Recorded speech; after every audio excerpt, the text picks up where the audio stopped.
نحمده ونصلي على رسوله الكريم اما بعد فاعوذ بالله من الشيطان الرجيم بسم الله الرحمن الرحيم ايها الذين آمنوا انفقوا مما رزقناكم من قبل ان يأتي يوم لا بيع فيه ولا خلة ولا شفاعة والكافرون هم الظالمون اللہ لا الہ الا هو الحی القیوم لا تأخذه سنة ولا نوم له ما في السماوات وما في الأرض من ذا الذي يشفع عنده إلا بإذنه يعلم ما بين أيديهم وما خلفهم ولا يحيطون بشيء من علمه إلا بما شاء وسع كرسيه السماوات والأرض ولا يؤوده حفظهما وهو العلي العظيم صدق الله العظيم رب اشرح لي صدري ويسر لي امري واحلل عقدة من لساني يفقهوا قولي۔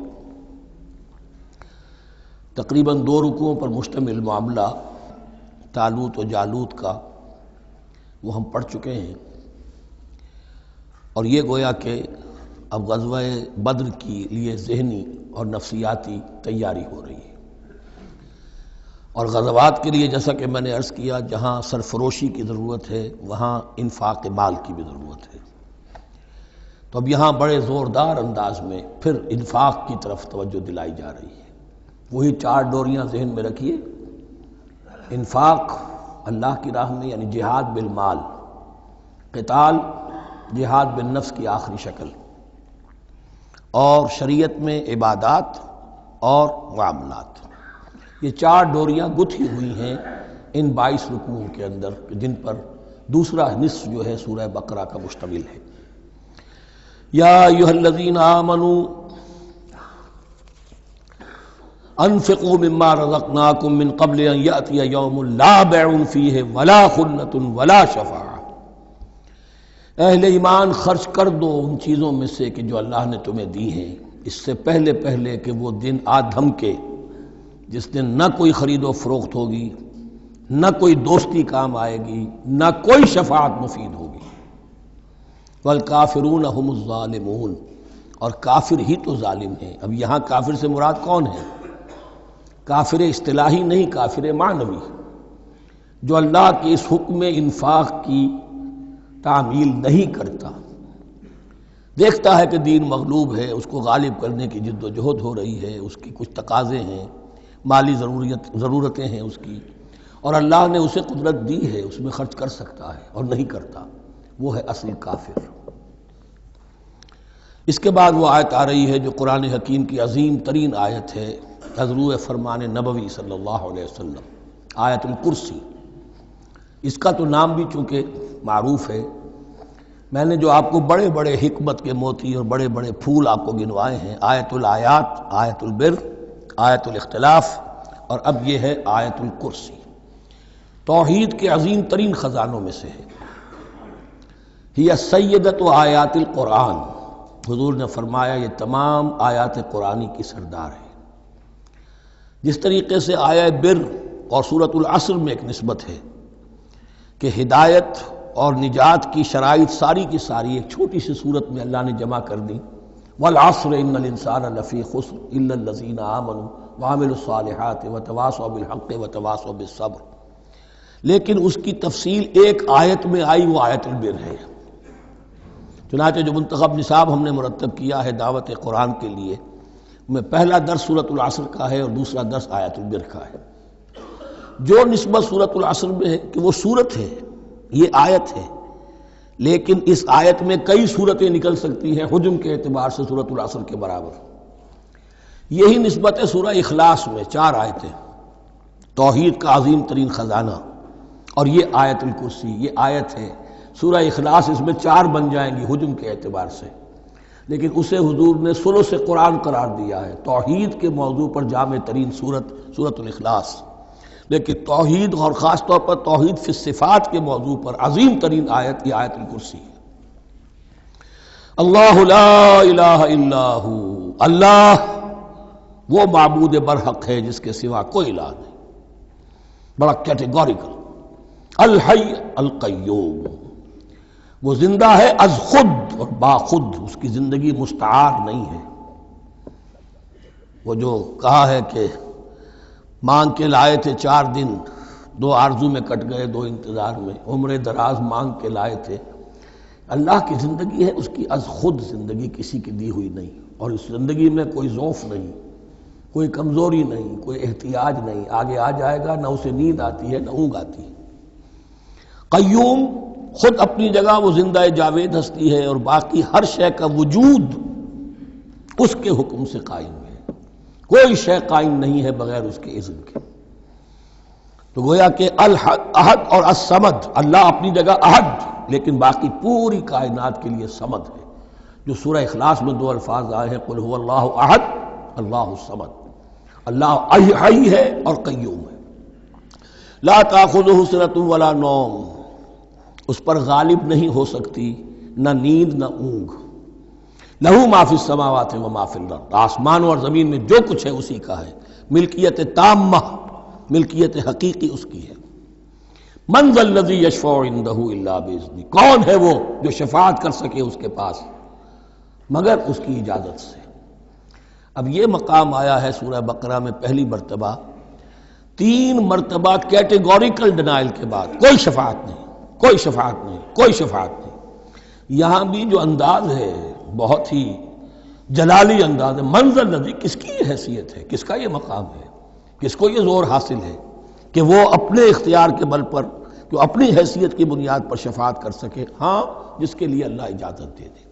استثناء کے ساتھ شفاعت کا یہاں پر پہلی مرتبہ آیا، ورنہ سورہ بقرہ کے 6 رکوع کی دوسری آیت، وَاتَّقُوا يَوْمًا لَا تَجْزِي نَفْسٌ عَن نَفْسٍ شَيْئًا وَلَا يُقْبَلُ مِنْهَا شَفَاعَةٌ وَلَا يُؤْخَذُ مِنْهَا عَدْلٌ وَلَا هُمْ يُنصَرُونَ۔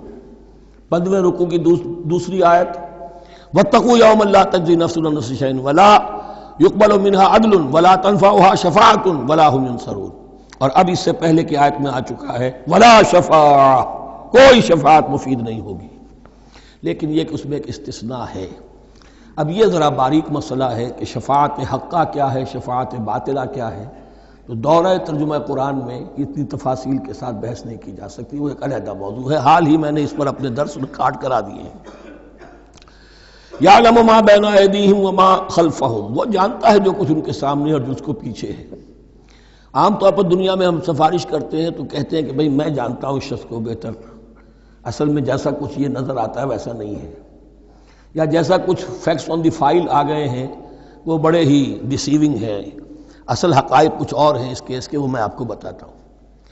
یہ بات اللہ کے سامنے کون کہہ سکتا ہے، جبکہ اللہ تو جانتا ہے جو کچھ ان کے سامنے اور جو کچھ ان کے پیچھے ہے، اور ان کا حال یہ وَلَا يُحِيطُونَ بِشَيْءٍ مِّنْ عِلْمِهِ إِلَّا بِمَا شَاءَ، اور وہ احاطہ کر ہی نہیں سکتے اللہ کے علم سے کسی شے کا سوائے اس کے جو اللہ چاہے۔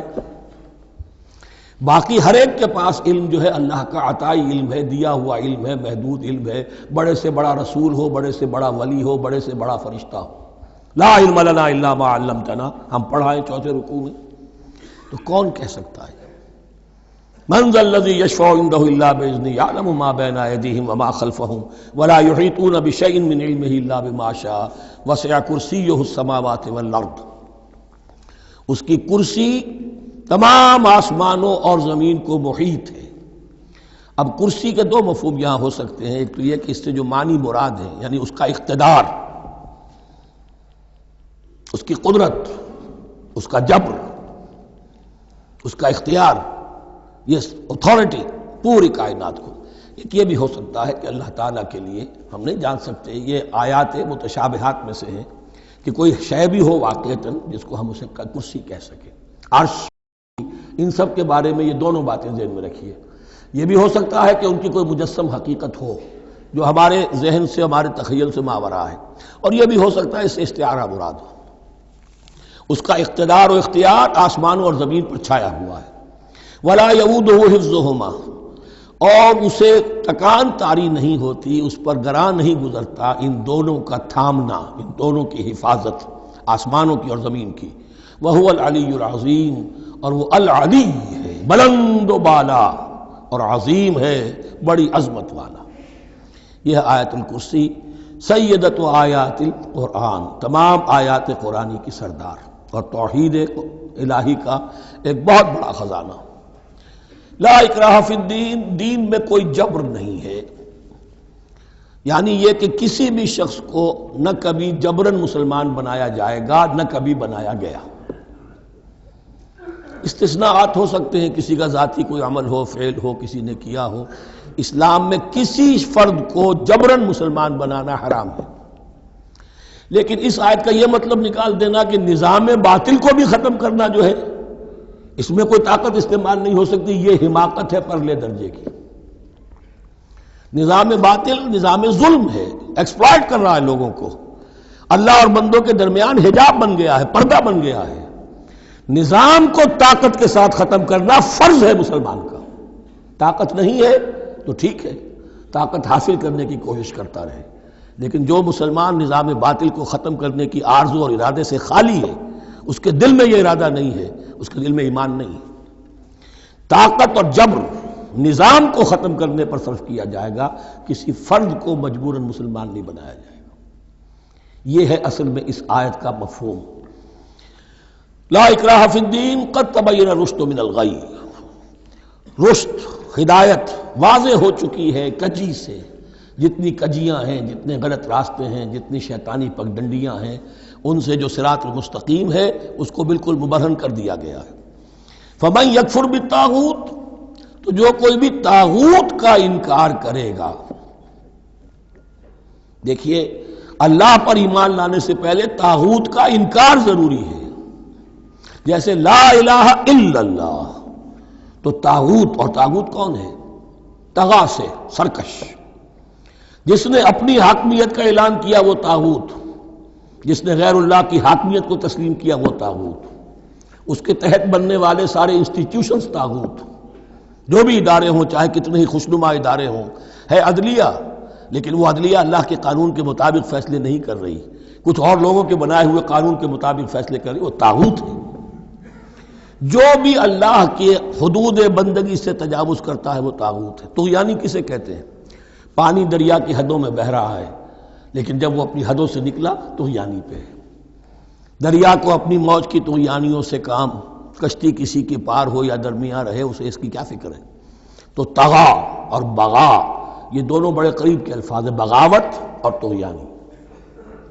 فمن یکفر بالطاغوت، طاغوت کا انکار، جو کوئی کفر کرے طاغوت کے ساتھ، وَيُؤْمِن بِاللَّهِ، اور پھر اللہ پر ایمان لائے۔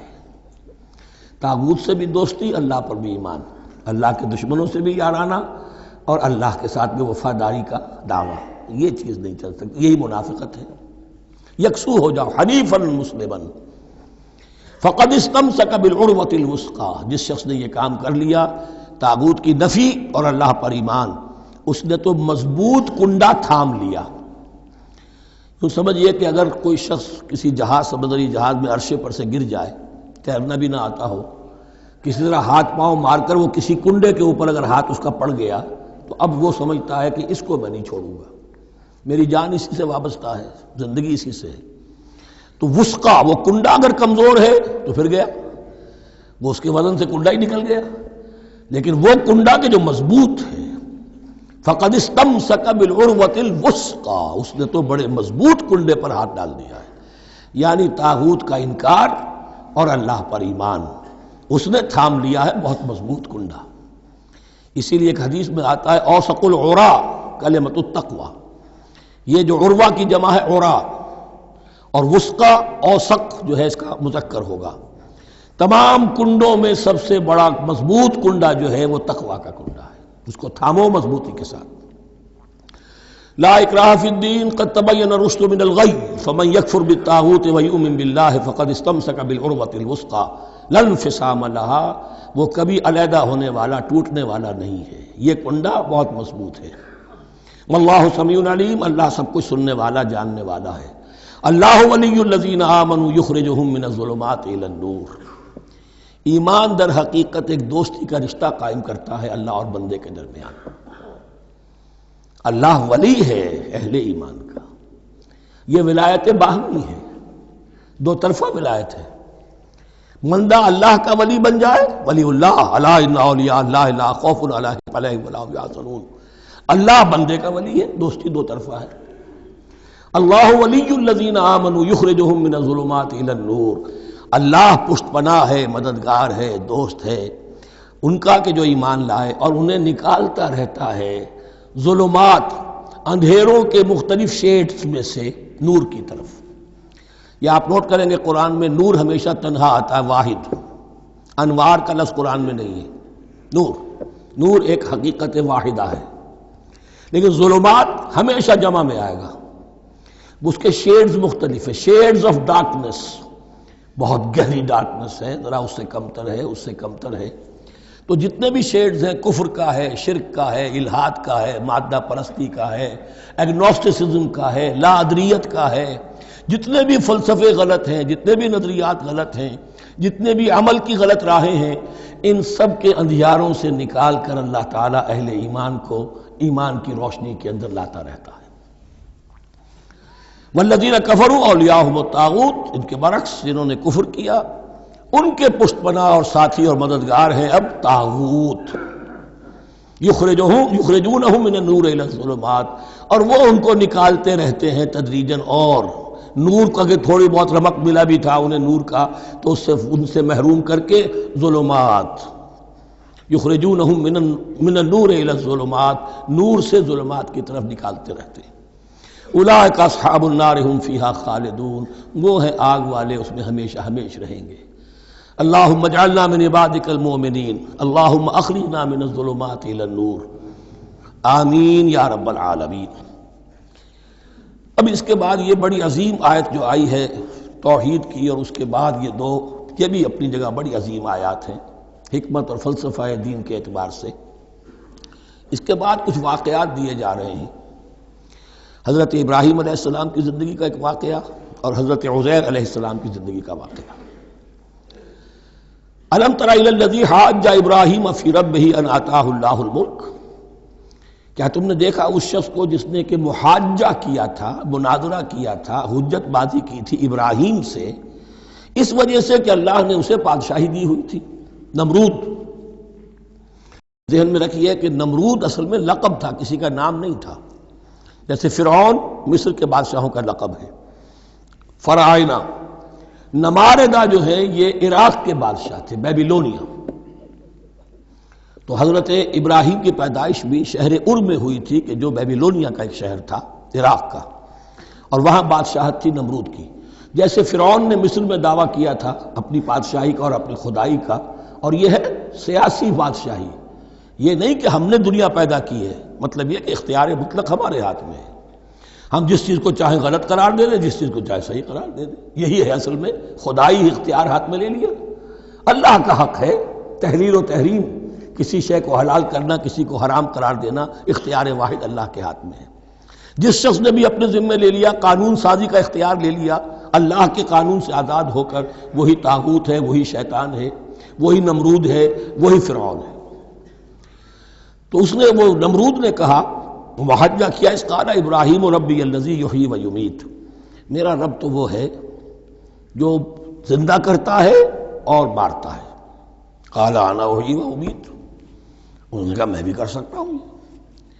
اس نے جیل سے 2 قیدی منگوائے، دونوں کنڈیمڈ تھے، اور ایک کی گردن وہیں اڑائی اور ایک کو کہا جاؤ معاف، دیکھو میں نے جس کو چاہا زندہ رکھا اور جس کو چاہا مار دیا۔ حضرت ابراہیم نے دیکھا کہ یہ کٹ حجتی پر اترا ہوا ہے، تو الاجوبۃ المسکتہ، جواب ایسا دیا جانا چاہیے کہ جو اس کو چپ کر دے۔ قال ابراہیم فإن اللہ یأتی بالشمس من المشرق فأت بها من المغرب، حضرت ابراہیم نے فرمایا اللہ تو سورج کو نکالتا ہے مشرق سے، اگر تو خدائی کا مدعی ہے تو نکال کے دکھا اسے مغرب سے۔ فبہت الذی کفر، تو مبہوت ہو کر رہ گیا وہ کافر، اب اس کے پاس کوئی جواب نہیں تھا۔ واللہ لا یہدی القوم الظالمین، اور اللہ ظالموں کو ہدایت نہیں دیا کرتا۔ ہدایت تو نہیں ہوئی، چپ ہو گیا، لیکن چپ کیا ہوا، اس کے بعد تو فیصلہ ہوا کہ انہیں آگ میں جھونک دیا جائے۔ او کالذی مر علی قریۃ وہی خاویۃ علی عروشها، یا پھر اس شخص کے واقعے کو ذرا یاد کرو، کیا تم نے نہیں دیکھا کہ جس کا گزر ہوا ایک بستی پر اور وہ اوندھی پڑی ہوئی تھی اپنی چھتوں پر، اگرچہ مختلف تفاسیر میں مختلف آپ کو شاید اس کی تعبیرات ملے. یہ اصل میں ہوا ہے کہ جب نمرود جس کا نام تھا بخت نصر، نیبوکیڈنیزر، اس نے 586 قبل مسیح میں، حضرت مسیح سے 586 قبل، اس نے حملہ کیا فلسطین پر. دیکھیے عراق اور فلسطین کی، اسرائیل کی اور عراق کی اس وقت بھی سب سے بڑی دشمنی ہے آپس میں. وہی دشمنی جو ہے 2500 سال پرانی بھی ہے. اس نے وہ نمرود بابل، نیبوکیڈنیزر جس کا نام تھا، اس نے حملہ کیا. 12 لاکھ کی آبادی تھی، 6 لاکھ کو قتل کیا اور 6 لاکھ کو بھیڑوں بکریوں کی طرح ہانکتا ہوا قیدی بنا کر لے گیا. 150 برس تک کیپٹیوٹی میں رہے ہیں یہ، اور یروشلم اجڑا رہا ہے. کوئی نفس نہیں، کوئی متنفس نہیں تھا، کوئی انسان نہیں، کوئی 2 اینٹیں سلامت نہیں چھوڑی. اسی وقت وہ ہیکل سلیمانی جو ہے وہ شہید کیا گیا، اور ان کے کہنے کے مطابق اس کے ایک تہخانے میں وہ تابوت سکینہ بھی تھا جہاں ربائی ان کے موجود تھے، اور وہ ربائی بھی وہیں پر ان کی موت واقع ہوئی، اور تابوت سکینہ بھی ہے اگر ان کا قول صحیح ہے. تو جس زمانے میں یہ اجڑی ہوئی بستی تھی، حضرت عزیر علیہ السلام کا گزر ہوا. انہوں نے دیکھا کوئی متنفس نہیں، تو انہوں نے کیا کہا؟ قال انا یحیی ھذہ اللہ بعد موتہا، اللہ اس بستی کو اس کے اس طرح مردہ اور برباد ہو جانے کے بعد کیسے زندہ کرے گا؟ اب اس میں کیسے احیاء ہو سکتا ہے؟ دوبارہ کیسے اس میں لوگ آ کر آباد ہو سکتے ہیں؟ اتنی بڑی بربادی، اتنی تباہی، کوئی متنفس نہیں، کوئی 2 اینٹیں سلامت نہیں. فَأَمَاتَهُ اللَّهُ مِئَةَ عَامٍ ثُمَّ بَعَثَهُ، تو اللہ نے اس پر موت وارد کر دی 100 برس کے لیے، اور پھر انہیں اٹھایا. قَالَ كَمْ لَبِثْتَ، سوال کیا کتنے عرصے رہے ہو یہاں؟ حضرت عزیر جو ہیں، چونکہ جو رینائسنس ہوا ہے تاریخ بنی اسرائیل میں، اس کے نقیب، اس کے اصل جو بنیاد ہے وہ یہ ہے. انہوں نے پھر اصلاح کی، جو زوال ان میں آیا تھا اخلاقی اور دینی، پھر یہ اٹھے کمر کس کر جب اللہ تعالیٰ نے یہ مشاہدات کرا دیے، اور پھر جا کر وہاں تبلیغ کی اور دعوت کی دی، اور وہی ان یہودیوں کے اندر جو کیپٹیوٹی میں تھے انہیں پھر اصل دین کی تعلیم دی، روح دین کو زندہ کیا. تو گویا کہ وہاں سے پھر ان کا احیاء ہوا ہے. کب لبثت، کتنے عرصے رہے ہوگے تم؟ قال لبثت یوما و بعض یوم، اب اس کو ایسے محسوس ہوا جیسے سویا تھا تھوڑی دیر کے لیے، میں 1 دن رہا ہوں یا دن کا کچھ حصہ. قال بل لبثت 100 عام، نہیں، اللہ نے فرمایا نہیں، تم 100 سال رہے ہو. فانظر الی طعامک و شرابک لم یتسنہ، تو ذرا اپنے کھانے اور جو مشروب تمہارے ساتھ تھا سفر میں، ذرا اس کو دیکھو، ان کے اندر کوئی بساند پیدا نہیں ہوئی، سڑے نہیں ہیں، ان کے اندر کوئی خرابی پیدا نہیں ہوئی. وانظر الی حمارک، آپ دوسری طرف اپنے گدھے کو دیکھو جو تمہاری سواری کا گدھا تھا. وَلَنَجْعَلَكَ آیَةً لِلنَّاسِ، وہ بالکل ختم ہو چکا تھا، اس کی ہڈیاں ہی رہ گئی تھی، گوشت گل چکا تھا، کچھ نہیں تھا. 100 برس. وانظر الی حمارک وَلِنَجْعَلَكَ آیَةً لِلنَّاسِ، اور ہمیں تو بنانا ہے تجھے ایک نشانی لوگوں کے لیے، یعنی خود اے عزیر تمہیں ایک نشانی بنانا ہے، اور تمہیں نشانی بنانے کے لیے یہ نشانی ہم تمہیں دکھا رہے ہیں تاکہ یقین جو ہے، یقین کامل تمہارے اندر پیدا ہو جائے. وانظر الی حمارک ولنجعلک آیۃ للناس وانظر الی العظام، اب دیکھو ان ہڈیوں کو، کیف ننشزھا، کیسے ہم انہیں اٹھاتے ہیں، ابھارتے ہیں. وہ ہڈیاں خود ابری اور جڑ کر کھڑی ہو گئی. ثم نکسوھا لحما، پھر دیکھو تمہاری نگاہوں کے سامنے اس کو گوشت پہناتے ہیں. فلما تبین لہ، جب یہ سب اس کے سامنے واضح ہو گئی بات، مشاہدہ بھی کر لیا، قال اعلم ان اللہ علی کل شیء قدیر، ان کا میں نے پوری طرح جان لیا، مجھے پورا یقین قابل حاصل ہو گیا کہ اللہ ہر شے پر قادر ہے. یعنی وہ اس اجڑی ہوئی بستی کو بھی دوبارہ آباد کر سکتا ہے. جو میں نے سمجھا تھا کہ اب یہ کیسے آباد ہوگی، یہ بات نہیں ہے، یہ آبادی اللہ تعالیٰ کے اختیار میں. چنانچہ اس کے بعد ہوا، اس لیے کہ اس کے بعد واقعہ تو یہ ہوا کہ جو ایران کا بادشاہ تھا کیخورس یا سائرس، جن کو کہ قرآن مجید ذوالقرنین کہتا ہے، جن کا تذکرہ سورہ کہف میں آئے گا. پھر آپ کو معلوم ہے کہ یہ پیلسٹائن، ادھر عراق کے بعد ایران، دشمنیاں تو تھیں. کیخورس نے حملہ کیا بابل پر، عراق پر، اور دشمن کا دشمن دوست ہوتا ہے، تو یہودیوں کو اجازت دے دی، کیپٹیوٹی سے اجازت دے دی، جاؤ تم واپس جاؤ، اپنا شہر دوبارہ بناؤ. چنانچہ وہ گئے، اور پھر انہوں نے جا کر وہاں پر 136 سالوں میں ان کی دوبارہ جو ہے یہ بستی بسی، اور پھر یروشلم کو انہوں نے آباد کیا، اور پھر انہوں نے وہاں ہیکل سلیمانی دوبارہ بنایا، جس کو وہ سیکنڈ ٹیمپل کہتے ہیں۔ وہ سن 70 عیسوی میں ٹائٹس رومن جنرل کے ہاتھوں تباہ ہوا تھا، جو اب تک تباہ ہوا پڑا ہے۔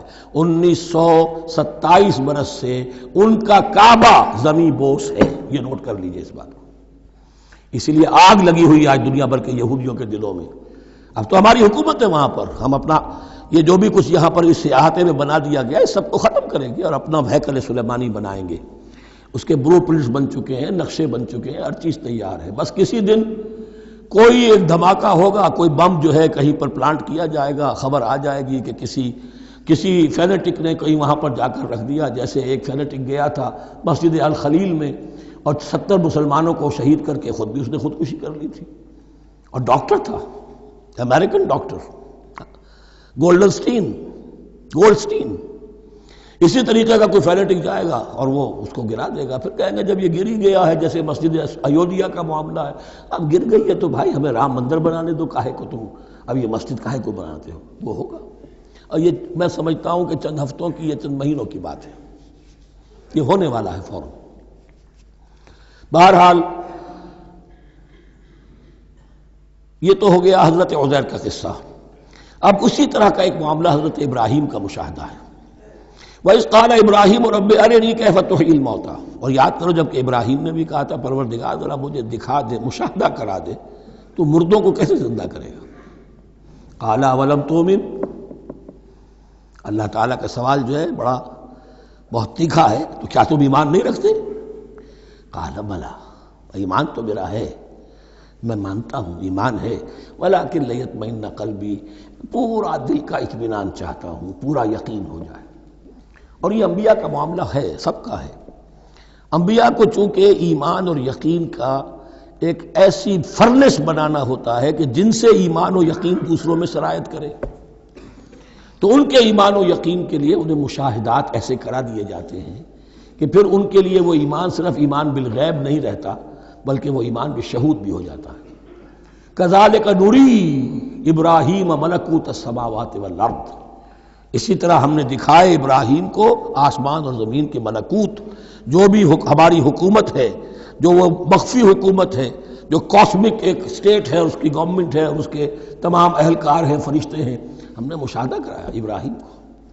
حضور کو اسی لیے شب معراج میں لے جایا گیا کہ ہر شے کو اپنی آنکھوں سے دیکھ لیں، تو وہ یقین کامل پھر ہو جاتا ہے کہ جس میں کسی درجے میں بھی پھر تو یہ ہے کہ وہ خود ایک بھٹی بن جاتے ہیں ایمان اور یقین کی۔ قال بلا ولكن ليطمئن قلبي قال فخذ اربعة من الطير فصرهن اليك، تو فرمایا اچھا ٹھیک ہے 4 پرندے لے لو، انہیں اپنے ساتھ ملا لو، ہلا لو کہ وہ تمہارے ساتھ تمہاری آواز سن کر آ جایا کریں۔ ثم اجعل على كل جبل منهن جزءا، پھر ان کے ٹکڑے کرو اور ہر پہاڑ پر ایک ایک ٹکڑا رکھ دو۔ تو جو تفسیر میں آتی ہیں یہ کہ ان میں سب کا سر علیحدہ کیے، ٹانگیں علیحدہ کی، پر علیحدہ کیے، دھڑ علیحدہ کیے، ایک پہاڑ پر چاروں سر رکھ دیے، ایک پہاڑ پر چاروں کے دھڑ رکھ دیے، ایک پہاڑ پر چاروں کے، اس طریقے سے مختلف اجزاء میں تقسیم کر دیا۔ قال فخذ اربعة من الطير فصرهن اليك ثم اجعل على كل جبل منهن جزءا، پھر ہر پہاڑ پر ان میں سے ایک ایک حصہ رکھ دو۔ ثم ادعوهن، پھر ان کو ذرا پکارو، وہی سیٹی بجاؤ جو تم بجاتے تھے ان کو بلانے کے لیے۔ ثم ادعوهن یاتینک سعیا، وہ دوڑتے ہوئے آ جائیں گے۔ وَاعْلَمْ أَنَّ اللَّهَ عَزِیزٌ حَکِیمٌ، اور جان لو اس بات کو یقین کے ساتھ کہ اللہ تعالیٰ زبردست ہے، کمال حکمت والا۔ اب 2 رکوع آ رہے ہیں انفاق فی سبیل اللہ پر، اور یہ قرآن مجید کا ذروہ سلام ہے انفاق کے موضوع پر۔ لیکن ان کو پڑھنے سے پہلے نوٹ کر لیجئے کہ اللہ کی رضا جوئی کے لیے اپنا مال خرچ کرنا جو ہے، اس کے لیے دین میں کئی اصطلاحات ہیں۔ کھانا کھلانا، یطعمون الطعام علی حبہ مسکینا و یتیما و اسیرا، آت المال علی حبہ ذوی القربى والیتامى، ایتاء مال، اعطاء، پھر اس سے آگے آتا ہے صدقہ، زکوٰۃ، انفاق، قرض حسنہ۔ یہ 5-6 ٹرمز ہیں، لیکن ان ٹرمز کے اندر ایک تقسیم ذہن میں رکھیے کہ 2 مدیں ہیں بڑی بڑی اللہ تعالیٰ کی رضا جوئی کے لیے مال خرچ کرنے کی۔ ایک مد ہے غربا، یتامى، مساکین، محتاج، بیوائیں، ان کے لیے، یعنی ابنائے نو میں سے، یہ آپ کے معاشرے کے اجزاء ہیں، آپ کے بھائی بند ہیں، آپ کے رشتہ دار ہیں، آپ کے اعزاء و اقرباء ہیں، ان کے لیے خرچ کرنا تو یہ بھی اللہ کو بہت پسند ہے، اس کا اجر ملے گا۔ یہ بھی گویا کہ اللہ تعالیٰ ہی کے لیے آپ نے خرچ کیا۔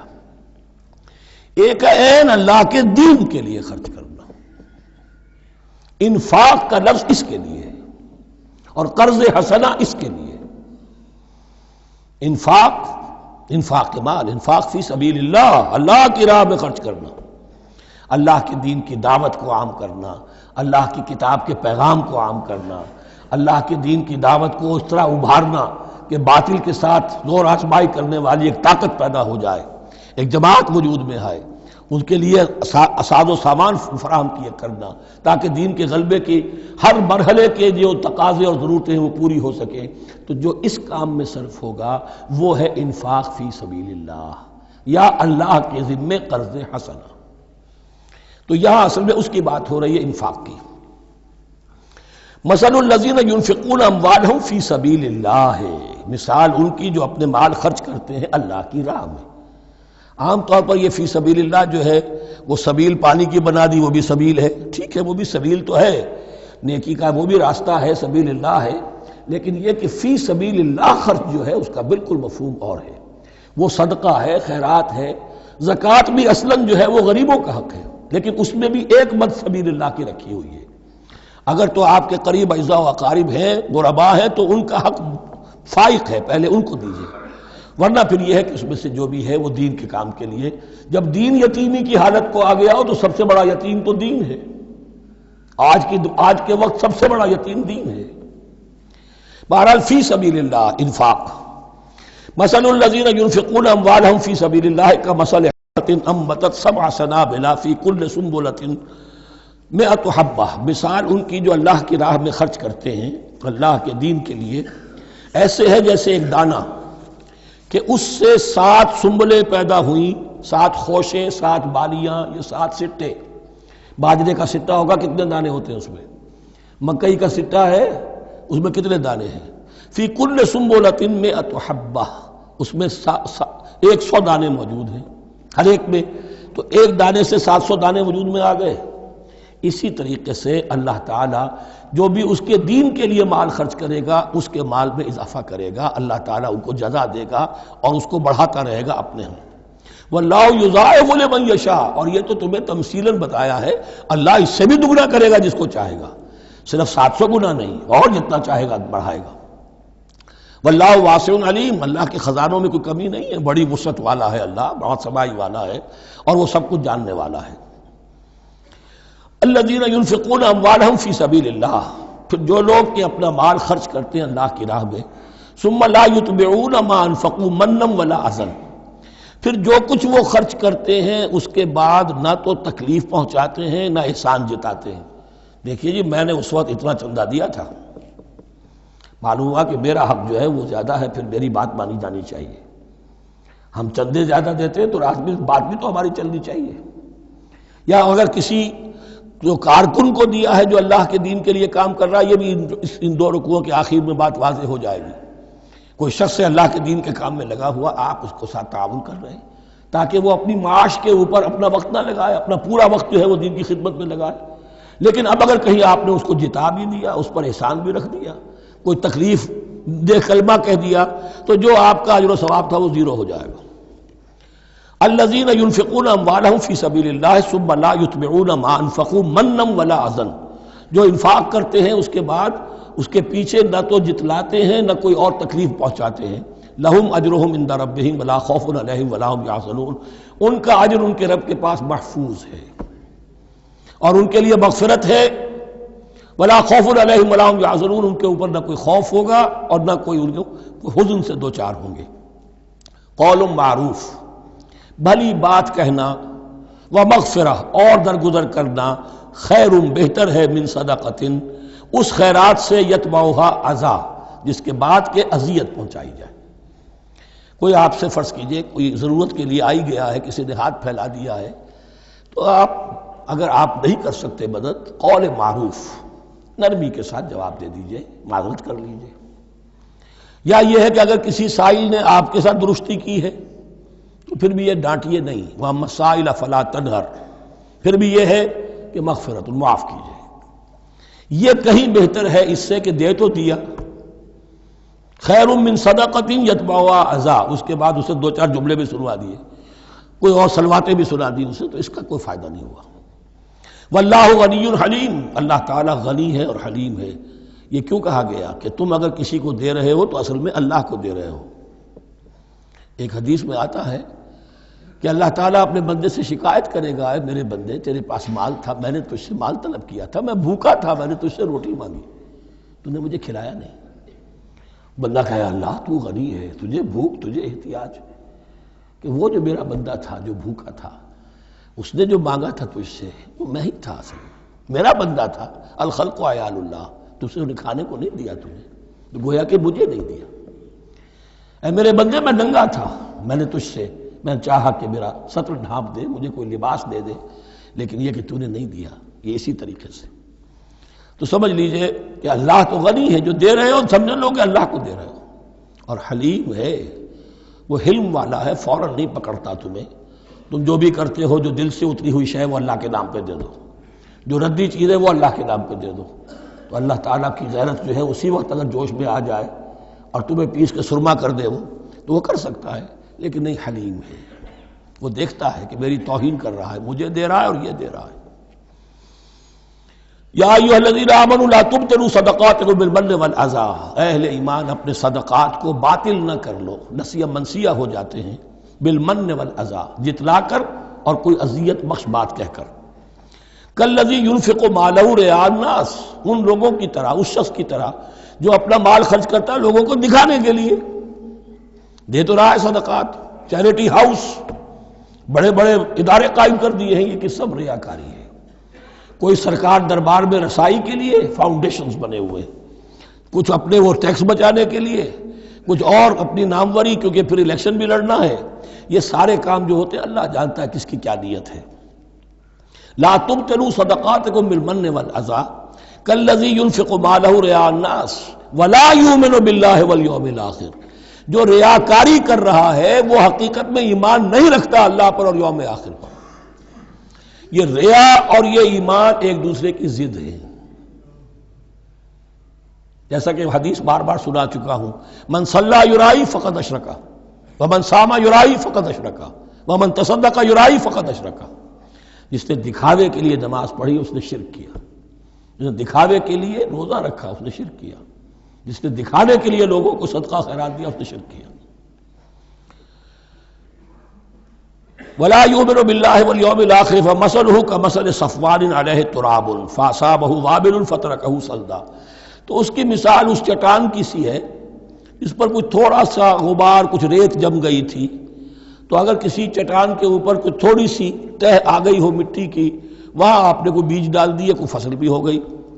فاصابہ وابل، اب آیا زوردار ایک بارش کا چھینٹا پڑا، زوردار منہ پڑا، بارش بھی پڑا، فترکہ صلدا، وہ ساری اوپر کی تھوڑی سی تہ تھی، وہ مٹی بھی بہہ گئی اور آپ کی محنت بھی گئی، وہ آپ کا بیج بھی گیا اور آپ کی فصل بھی گئی، وہ چٹان جو ہے چٹیل چٹان وہ اندر سے نکل آئی، یعنی سب کچھ گیا۔ ریاکاری میں اس کا مطلب یہ ہے مال بھی دیا اور حاصل کچھ نہ ہوا، بیج بھی گیا، اور اللہ کے ہاں کسی اجر و ثواب کا سوال ہی نہیں۔ لا یقدرون علی شیء مما کسبوا، جو محنت انہوں نے کی تھی، اس تھوڑی سی مٹی جو جم گئی تھی اس میں بھی کچھ ہل چلایا تھا، کچھ بیج ڈالا تھا، اب اس میں کوئی قدرت انہیں حاصل نہیں ہے، سب کچھ گیا۔ واللہ لا یہدی القوم الکافرین، اور اللہ ایسے کافروں کو ہدایت نہیں دیتا، راہ یاب نہیں کرتا۔ ومثل الذین ينفقون اموالهم ابتغاء مرضات اللہ، اس کے برعکس وہ لوگ، وہی سائملٹینیس کنٹراسٹ، جب ایک ریاکاری کے خرچ کے لیے وہ ایک مثال دی گئی، تمثیل اور تشبیہ دی گئی، تو اب جو واقعتاً اللہ تعالیٰ کے اجر و ثواب کے لیے خلوص و اخلاص کے ساتھ خرچ کرتا ہے اس کے لیے بھی مثال۔ ومثل الذین ينفقون اموالهم ابتغاء مرضات اللہ، اور مثال ان لوگوں کی جو خرچ کرتے ہیں اپنے مال اللہ کی رضا جوئی کے لیے، خوشی حاصل کرنے کے لیے، وَتَثْبِيتًا مِّنْ أَنفُسِهِمْ، اور اپنے عزم کی پختگی کے ساتھ، اپنے نفس کی پختگی کے ساتھ۔ کمثل جنت، ان کی مثال اس باغ کی ہے بربوۃ جو ذرا بلندی پر ہے، باغ ہے، جیسا کہ میں نے عرض کیا نیچرل باغ کا یہی تصور ہوتا تھا، ذرا اونچائی پر جو ہے پلانٹیشن ہے، ندی بہہ رہی ہے کوئی دامن میں جس سے خود بخود اس کو اریگیشن ہو رہی ہے۔ کمثل جنت بربوۃ، یہیں سے یہ قادیانیوں نے لفظ ربوہ لے کر اور اپنا وہ شہر بنایا ہے پاکستان میں۔ اصابہ وابل، اب اگر اس باغ کے اوپر زوردار منہ آ جائے، بھی آ جائے، خوب بارش برسے، فآتت اکلھا ضعفین، تو اس کا پھل جو ہے دگنا ہو جائے گا۔ فإن لم یصبھا وابل فطل، اور اگر زوردار میہ نہ آئے، بارش نہ برسے، تو تھوڑا بہت چھینٹا بھی پڑے گا تب بھی اس کا تو بہرحال پھل جو ہے وہ برقرار رہے گا۔ واللہ بما تعملون بصیر، اور جو کچھ تم کر رہے ہو اللہ تعالیٰ اس کو دیکھ رہا ہے۔ دروں بینی کرتے رہا کرو کہ تم یہ بال جو خرچ کر رہے ہو واقعتاً خلوص دل کے ساتھ، اخلاص نیت کے ساتھ اللہ ہی کے لیے کر رہے ہو، کہیں اس میں کوئی اور جذبہ، کہیں تمہارا غیر شعوری طور پر کوئی جذبہ شامل نہ ہو جائے، تو انٹراسپیکشن ہو، اپنے غریبانوں میں جھانکتے رہو۔ ایود احدکم ان تکون لہ جنۃ من نخیل واعناب تجری من تحتہا الانہار، کیا تم میں سے کوئی شخص پسند کرے گا کہ اس کا ایک باغ ہو اور کھجور کا درخت ہو اس میں، اور انگور کی بیلیں بھی ہوں، اور اس کے دامن میں ندیاں بہتی ہوں، نیچرل اریگیشن بھی ہے، کھجور کے درخت بھی ہیں، اور بیلوں کی ٹٹیاں لگی ہوئی ہیں انگوروں کی، اور انگوروں کی بیلیں ہیں۔ لہو فیہا من کل الثمرات، اس کے لیے اس باغ میں ہر طرح کا میوہ ہے۔ فاصابہ الکبر، اب اس پر بڑھاپا بھی طاری ہو گیا ہے۔ وَلَهُ ذُرِّيَّةٌ ضُعَفَاء، اور اس کی اولاد ہے ابھی چھوٹی عمر کی، کم سن ہے، کمزور ہے۔ فَأَصَابَهَا إِعْصَارٌ، کہ اچانک اس باغ کے اوپر ایک ایسا بگولا، ایک ایسی آندھی آئی جس میں آگ ہے، فیہ نارٌ، کوئی ایسا آگ بھری آندھی آئی، فَأَصَابَهَا إِعْصَارٌ فِيهِ نَارٌ فَاحْتَرَقَتْ، پورا کا پورا باغ جل کر جلس کر رہ گیا۔ کذالک یبین اللہ لکم الآیات لعلکم تتفکرون، اس طرح اللہ تعالیٰ تمہارے لیے اپنی آیات کو واضح کرتا ہے تاکہ تم تفکر کرو۔ یعنی ایک انسان نے ساری عمر سمجھا ہے کہ بڑی میرے نیکی کمائی ہے، میں نے یہ کیا ہے، میں نے فاؤنڈیشن بنایا، میں نے مدرسہ قائم کر دیا، میں نے یتیم خانہ بنا دیا، لیکن یہ کہ اچانک کسی وقت آنکھ کھلے گی، جب آنکھ کھلی گل کی تو موسم تھا خزاں کا، معلوم ہوگا یہ تو کچھ بھی نہیں تھا، یہ تو گویا کہ ایک بگولا آیا سب کو جلا گیا، اس لیے کہ اس میں اخلاص تھا ہی نہیں، اس میں نیت جو ہے اس میں کھوٹ تھا، اس میں ریاکاری تھی، اس میں لوگوں کو دکھانا مقصود تھا۔ پھر حال وہی ہوگا جس طرح کہ وہ بوڑھا اب کفے افسوس مل رہا، اب کیا کرے، بوڑھا ہو چکا ہے، دوبارہ تو باغ لگا نہیں سکتا، لہذا جب وہ موت آ جائے گی تو گویا کہ اب اس کے لیے موقع نہیں ہے کہ دوبارہ کوئی کام اور کر سکے۔ یا ایھا الذین آمنوا انفقوا من طیبات ما کسبتم ومما اخرجنا لکم من الارض، اے ایمان والو خرچ کرو، اللہ کے لیے دینا ہے، اللہ کے دین کے لیے دینا ہے، اللہ کے نام پر دینا ہے۔ من طیبات ما کسبتم، جو چیز تم نے کمائی ہے اس کی اچھی چیز، پاکیزہ چیز، بہتر چیز۔ ومما اخرجنا لکم من الارض، اور جو کچھ ہم نے نکالا تمہارے لیے زمین سے۔ اب زمین سے ظاہر بات ہے جو بھی نباتات آ رہی ہے، چاہے وہ کوئی چراگاہ ہے تو اس کے اندر سے جو ہے وہ بھی ہریاول ہے تو اللہ نے پیدا کی ہے، کھیت کے اندر آپ نے محنت کی ہے، ہل چلایا ہے، بیج ڈالے ہیں، لیکن یہ کہ فصل کا اگانا تو آپ کے کام ہاتھ نہیں ہے، تو اللہ کے ہاتھ میں ہے۔ تو جو کچھ ہم نے نکالا ہے تمہارے لیے، وَمِمَّا أَخْرَجْنَا لَكُم مِّنَ الْأَرْضِ وَلَا تَيَمَّمُوا الْخَبِيثَ مِنْهُ، اور اس میں سے ردی مال کا ارادہ نہ کرو، تنفقون، کہ اسے خرچ کر دو، زکوٰۃ دینی ہے، عشر دینا ہے، تو جو ردی چیزیں ہیں، اب بھیڑوں بکریوں کا غلہ ہے، ان میں سے اتنی بکریاں نکالنی ہیں، اتنی بھیڑیں ہیں، تو اب جو ذرا کمزور ہیں، لاغر ہیں، بیمار ہیں، نقص والی ہیں، گنتی پوری کرنی ہے نا۔ اسی طریقے سے عشر نکالنا ہے تو گندم کا ڈھیر لگا ہوا ہے، اس میں سے کہیں بارش پڑ گئی تھی، وہ نکال دو۔ ولا تیمموا، تیمم کے معنی یہاں نوٹ کر لیجئے قصد کرنے کے ہیں۔ ولا تیمموا الخبیث منہ، کہ اس میں سے جو ردی مال ہے، جو ناپسند ہے، اس کا قصد نہ کرو، تنفقون، کہ اسے خرچ کرو، وَلَسْتُمْ بِآخِذِیہِ، اور تم ہرگز نہیں ہوگے اس کو لینے والے۔ ایسا بھی تو ہو سکتا ہے کہ تم محتاج ہو جاؤ اور تمہیں ضرورت پڑ جائے، پھر اگر تمہیں کوئی ایسی چیز دے گا تو تم قبول نہیں کرو گے۔ وَلَسْتُم بِآخِذِيهِ إِلَّا أَن تُغْمِضُوا فِيهِ، الا یہ کہ چشم پوشی کرنے پر مجبور ہو جاؤ، احتیاج اس درجے کی ہو کہ جو بھی مل جائے، ردی مل جائے، اچھا مل جائے، نفیس مل جائے، خبیث مل جائے، جو بھی مل جائے چشم پوشی کرو۔ اس کے سوا آدمی جو ہے وہ اپنے طیب خاطر کے ساتھ جو ہے وہ ردی شے قبول نہیں کر سکتا۔ وَاعْلَمُوا أَنَّ اللَّهَ غَنِيٌّ حَمِيدٌ، پھر دیکھیے غنی کا لفظ، جو کچھ دے رہے ہو یہ نہ سمجھو کہ اسے دے رہے ہو، محتاج کو دے رہے ہو، ضرورت مند کو دے رہے ہو، بلکہ یوں سمجھو کہ اللہ کو دے رہے ہو۔ وَاعْلَمُوا أَنَّ اللَّهَ غَنِيٌّ حَمِيدٌ، جان لو کہ اللہ تعالیٰ غنی ہے اور حمید ہے۔ حمید یعنی اپنی ذات میں خود محمود۔ ایک کسی شے کی اچھائی یا حسن یا کمال ایسا ہوتا ہے جسے ظاہر کیا جائے، دیکھو بھائی اس میں یہ خوبصورتی ہے، اور ایک وہ خوبصورتی ہوتی ہے جو از خود ظاہر ہے۔ حاجت مشاطہ نیست صورت دلار آمرا، تو اللہ تعالیٰ اتنا ستودہ صفات ہے، اتنا محمود ہے اپنی ذات میں کہ وہ خود بخود محمود ہے، اسے کسی حمد کی حاجت نہیں ہے، از خود محمود ہے۔ الشیطان یعدکم الفقر ویامرکم بالفحشاء، دیکھو شیطان تمہیں ڈراتا ہے اور تمہیں اندیشہ دلاتا ہے فقر کا، مت خرچ کرو، رکھو، کیا پتہ کیا کل کون سا وقت تم پر آ جائے۔ ویامرکم بالفحشاء، اور تمہیں حکم دیتا ہے بے حیائی کے کاموں کا۔ واللہ یعدکم مغفرۃ منہ وفضلا، اور اللہ وعدہ کر رہا ہے تم سے اپنی طرف سے مغفرت کا اور فضل کا۔ اب دیکھ لو، رخ روشن کے آگے شمع رکھ کر وہ یہ کہتے ہیں ادھر جاتا ہے دیکھیں یا ادھر پروانہ جاتا ہے۔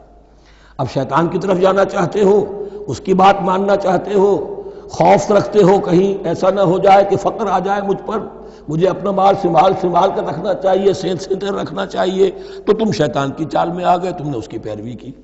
اور اگر تم نے اپنا اللہ کی راہ میں خرچ کر دیا، اللہ پر اعتماد کرتے ہوئے، وہ میری ساری حاجتیں پوری کرے گا، آج کر رہا ہے کل کرے گا انشاءاللہ۔ تو یہ ہے واللہ یعدکم مغفرۃ منہ وفضلا واللہ واسع علیم، اللہ بہت وسعت والا ہے، اس کے خزانوں کی کوئی محدودیت کا تصور اپنے ذہن میں نہ رکھو، اور سب کچھ جاننے والا ہے۔ یؤتی الحکمۃ من یشاء، لیکن یہ باتیں حکمت کی ہیں، ایک ہے ظاہر ایک ہے باطن۔ باطن جو ہے وہ حکمت سے نظر آتا ہے، ظاہر تو سب کو نظر آ رہا ہے۔ کسی شے کی حقیقت کیا ہے؟ اہل نظر ذوق نظر خوب ہے، لیکن جو شے کی حقیقت کو نہ دیکھے وہ نظر کیا؟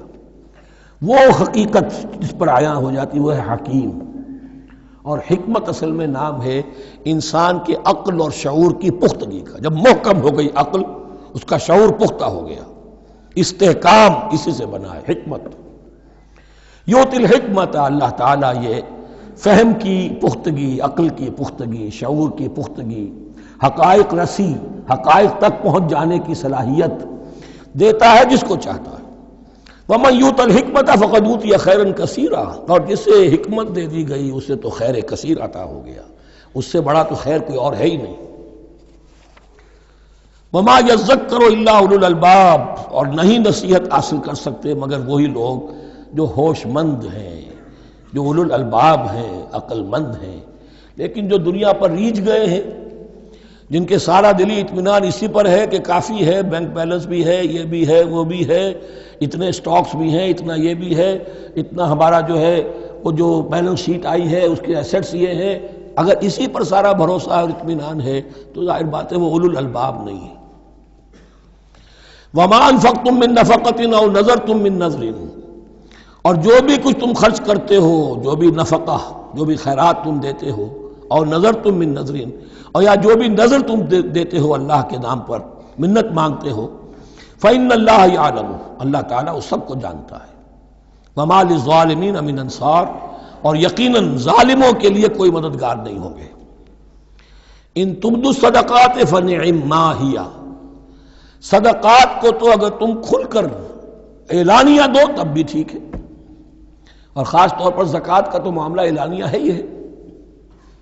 ان تبدوا الصدقات، ظاہر کرو، برملا اعلانیہ دو تو بھی ٹھیک ہے، کم سے کم فقراء کا حق تو پہنچ گیا، کسی کی ضرورت تو پوری ہو گئی۔ وَإِن تُخْفُوهَا، لیکن اگر تم انہیں چھپاؤ، اب یہ ہوگا صدقات نافلہ کے لیے۔ ایک جو صدقات جو ہیں کہ جو لازمن دینے ہیں واجبہ ان کے لیے اخفاء نہیں ہے. یہ دین کی حکمت کو ذہن میں رکھیے. فرض عبادات اعلانیہ ادا کی جائیں گی. یہ وسوسہ بھی شیطان بہت سے لوگوں کے دلوں میں ڈال دیتا ہے کہ کیا 5 وقت جا کے مسجد میں نماز پڑھنی ہے، لوگوں پر اپنے تقویٰ کا روب گانٹھنا چاہتے ہو، گھر میں پڑھ لیا کرو. یا داڑھی رکھو گے، کیا چاہتے ہو؟ تم چاہتے ہو کہ لوگ تمہیں سمجھے متقی ہے تو میں اس لیے داڑھی نہیں رکھتا. یہ ہوتا ہے وسوسہ. لیکن جو چیز واجب ہے وہ علن اعلان کرو، اس کے اظہار میں کوئی رکاوٹ نہیں. ہاں جو صدقات نافلہ ہیں، جو نماز نفل ہے، اسے چھپا کر کرو. اس کا اظہار بہت بڑا فتنہ ہوتا ہے. نفل عبادت کا اظہار بہت بڑا فتنہ ہے. وَإِن تُخْفُوهَا اگر چھپاؤ وَتُؤْتُوهَا الْفُقَرَاءَ اور تم وہ ضرورت مندوں کو دے دو، فَهُوَ خَيْرٌ لَكُمْ وہ تمہارے لیے بہت بہتر ہے. اب دیکھیے خیر لکم کہا، یہ تمہارے لیے بہتر ہے. پہلے کہا تھا ظاہر کر کے دیتے ہو فنعما ہی، وہ بھی ٹھیک ہی ہے، اس لیے کہ فقراء کا حق تو چلیے ادا ہو گیا، کچھ نہ کچھ مل تو گیا. خسیس کے اور کنجوس کے مال میں سے کچھ نکلا تو صحیح. ان تبدوا الصدقات فنعما ہی وان تخفوها وتؤتوها الفقراء فهو خیر لکم ویکفر عنکم من سیئاتکم اور اللہ تعالیٰ دور کر دے گا تم سے تمہاری برائیوں کو. واللہ بما تعملون خبیر اور جو کچھ تم کر رہے ہو اللہ تعالیٰ اس سے باخبر ہے. لیس علیک ہداہم اے نبی آپ کے ذمے نہیں ہے کہ ان کو ہدایت دے دیں. آپ کی یہ دیکھیے علیکہ ذمہ داری ہو جاتی ہے، فرض. لام لکا یہ ہو جاتا ہے کسی کے حق میں.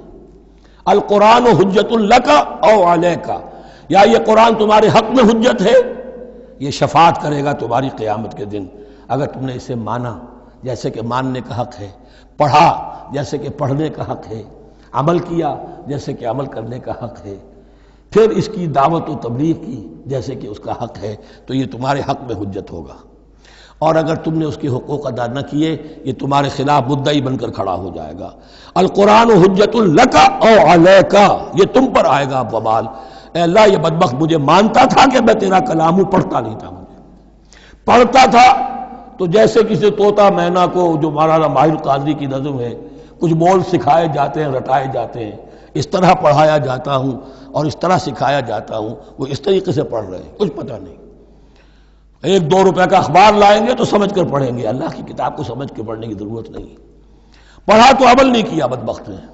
ما آمن بالقرآن من استحل محارمہ. تو لام اور علا کا یہ استعمال ذہن میں رکھیے. لیسا علیک ہداہم آپ پہ ذمہ داری نہیں ہے ان کی ہدایت کی، آپ پر ذمہ داری تبلیغ.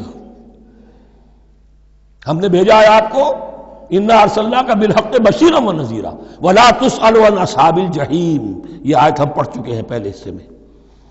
ولیکن اللہ یہدی من یشاء وہ تو اللہ تعالیٰ ہدایت دیتا ہے جس کو چاہتا ہے. وما تنفقوا من خیر فلانفسکم اور جو بھی خیر، جو بھی بھلائی، جو بھی مال تم خرچ کرو گے وہ تمہارے اپنے لیے بہتر ہے، تمہیں اجر و ثواب ملے گا، تمہیں کو مل جائے گا 700 گنا 1400 گنا. وما تنفقون الا ابتغاء وجه اللہ یہاں یہ فعل مضارع آیا ہے نفی نہیں کے مفہوم میں. لا تنفقون ما تنفقون یعنی تم نہیں خرچ کرو گے مگر اللہ کی رضا کے لیے، تب اجر ملے گا. اگر ریاکارانہ خرچ کیا تھا تو کوئی اجر کا کیا سوال، وہ تو شرک بن جائے گا. وما تنفقون الا ابتغاء وجه اللہ وما تنفقوا من خیر یوفى الیکم وانتم لا تظلمون اور جو بھی خیر تم خرچ کرو گے، خیر میں سے جو بھی دولت خرچ کرو گے، یوفى الیکم پورا تمہیں لوٹا دیا جائے گا، وانتم لا تظلمون اور تم پر کوئی ظلم نہیں ہوگا، تمہاری کوئی حق تلفی نہیں ہوگی. اب آیا ہے آخری ٹیپ کا بند. انفاق فی سبیل اللہ کا سب سے بڑھ کر حقدار کون ہے؟ للفقراء الذین احصروا فی سبیل اللہ وہ ضرورت مند کہ جو گھر کر رہ گئے اللہ کی راہ میں، جیسے اصحاب صفہ تھے بیٹھے ہوئے ہیں، کوئی کام نہیں کر رہے، حضور سے علم سیکھ رہے ہیں، اور جہاں جہاں سے دعوت آ رہی ہے کہ حضور بھیجیے ہمارے ہاں کوئی مبلغین، وہاں سے ان کو بھیجا جا رہا ہے. اب وہ معاش کی جد و جہد کرتے تو یہ تعلیم کیسے حاصل کرتے؟ یا اسی طرح دین کی کوئی خدمت ہے، کوئی آپ نے تحریک اٹھائی ہے، اب اس میں آپ کو کچھ نہ کچھ کارکن تو چاہیے، ان کارکنوں کی بھی تو آخر معاش کا ہے درجہ. اگر وہ سارا 8 گھنٹے دفتروں میں کھائیں اور وہاں ڈانٹے بھی سنیں افسروں کی اور پھر 2 گھنٹے جانا 2 گھنٹے آنا، اب وہ کون سا وقت نکالیں گے دین کے کام کا؟ کیا کریں گے؟ کہاں سے وقت آ جائے گا؟ کچھ لوگ تو ہونے چاہیے جو ہمہ وقت لگ جائیں، لیکن ہمہ وقت تو لگ گئے، لیکن پیٹ تو ان کے بھی ہے، اولاد تو ان کے بھی ہوگی۔ للفقراء الذین احصروا فی سبیل اللہ، جو گھیرے میں آ گئے ہیں اللہ تعالیٰ کی راہ کی جد و جہد میں، جہاد فی سبیل اللہ کی سعی میں، وہ اس طریقے سے مصروف ہو گئے ہیں، لا یستطیعون ضربا فی الارض، اب وہ زمین میں گھوم پھر کر تجارت کرنے کی ان کے اندر ان کے پاس وقت ہی نہیں ہے، نہیں چل پھر سکتے زمین میں اپنی معاش کے لیے۔ یحسبهم الجاہل اغنیاء من التعفف، اب یہ اس طرح کے فقیر تو ہیں نہیں جو لپٹ کر مانگتے ہوں، انہیں عام طور پر جو ناواقف شخص ہے وہ سمجھتا غنی ہے، اس سے کوئی ضرورت ہی نہیں، اس نے کبھی مانگا ہی نہیں، لیکن اس نے مانگا اس لیے نہیں ہے کہ وہ اس طرح کا سائل نہیں ہے، اس طرح کا وہ سوالی نہیں ہے، وہ فقیر نہیں ہے، وہ تو اللہ کے دین کے لیے اپنے آپ کو اس نے لگا دیا ہے۔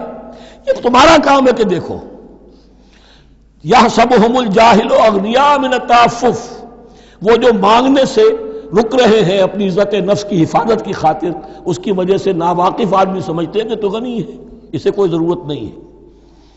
تعرفهم بسیماہم، تم پہچان لوگے انہیں ان کے چہروں سے۔ ظاہر بات ہے کہ فقر کا، احتیاج کا اثر چہرے پر تو آ جاتا ہے۔